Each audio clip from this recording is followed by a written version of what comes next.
Hi there, I'm Tom Malone. Really looking forward to the action at Navan on Saturday, where we got a cracking National Hunt card. It gets underway at 11:30 with that 4-year-old maiden hurdle, and a couple of these in here both have potential Grade 1 engagements over the course of the summer. There at Manito Park AA from the Willie Mullins yard, who's won I think 5 out of 6 in France, while Glór Datan, now in the Shively Park colours, trained by Henry de Bromhead, was a winner over a winner of a bumper in France as well. So it looks like it's between those two French imports for that opening race of the afternoon. And you'd have to think the fact that Willie Mullins has given it a Grade 1 entry already, you'd expect that Manito Park AA will come out on top, but very little between those two French imports in that opener in the card there at 11:30, the Kells Maiden Hurdle.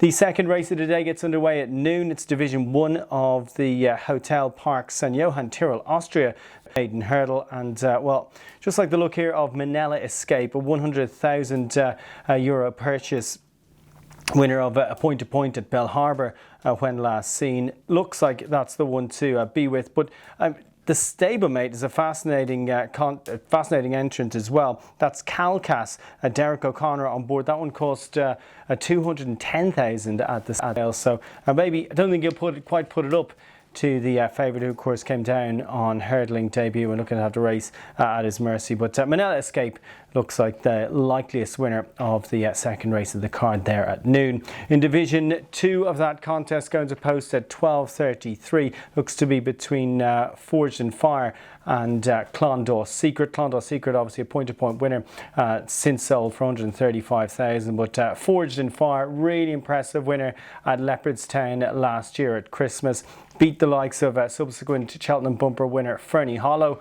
Although, of course, Fernie Hollow, I think, in the early stages of last year, probably wasn't quite delivering on his promise. But yeah, Forged in Fire on hurdling debut for Joseph O'Brien definitely looks the one in our third race of the day, going to post at 12:33.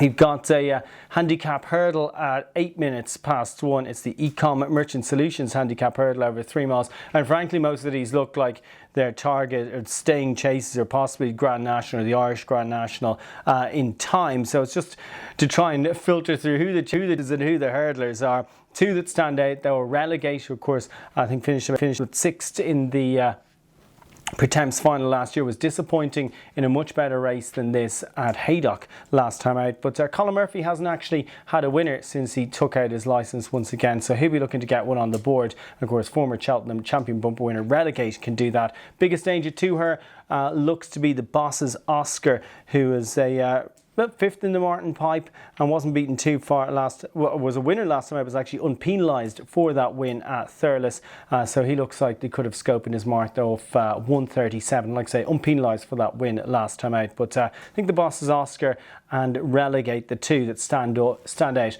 in that 108. Then at 143, it's the John Lynch Carpets Beginners Chase. Fascinating contest, plenty of these have experience, but the most exciting two in this are the Big Getaway and Sempo, 3rd and 6th in the Albert Bartlett last year. The Big Getaway, I think, already earmarked potentially by Patrick Mullins as the horse he's certainly going to nag Willie about to stick into the 4-miler for him. Apparently the biggest horse they've ever had in Close Sutton, and he'll be hoping to make an impact in that beginner's chase. But it looks like the Big Getaway for me won't be all straightforward, because quite a few of these have some decent jumping experience under their belts. But with much bigger sights on the horizon for the Big Getaway, he'll be looking to open his account in that beginner's chase.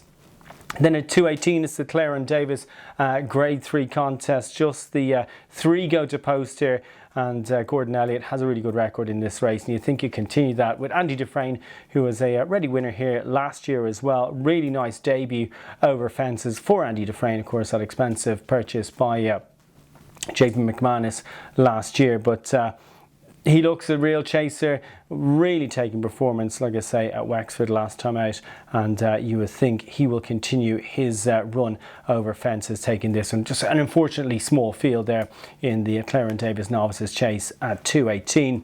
Handicap hurdle then over 2.5 miles, upcoming at 2:53, and well, there's a few of these with chances, but I really like, so handicap chase, a lot of these recent winners But the one I like here is Elwood is dropping in class, ran the Troytown last time out. Couldn't land a blow on the Jam Man, but then who could? Scintillating performance by him. Has an excellent record at Navan, was second in the 10 up, was third in the grade 3 at Naas as well. And clearly is a liking for the place. And there were very good vibes about Elwood prior to the Troytown. So he'll be looking in a much calmer waters here this afternoon at 2:53. And I think Elwood can be the one for Gordon Elliott. Of course, loves having winners at Navan. And we close out with the bumper at 3:28. Intriguing Kilcroot is now with Willie Mullins, having previously been with his brother Tony. Patrick rode him last time out when he placed. But the one I'm going to go for here against, look, you'd expect him to be favourite, and if he wins, it wouldn't be a massive surprise. But I absolutely love Fame and Glory in bumpers. But Gordon Elliott with Ballycairn. Brilliant combination, Gordon Elliott, Jamie Codd by Fame and Glory, and he could really put it up to Kilcroot, who you expect will be a pretty warm order favourite in the bumper, but hopefully Ballycairn can provide Gordon Elliott with another winner at Navan on Saturday.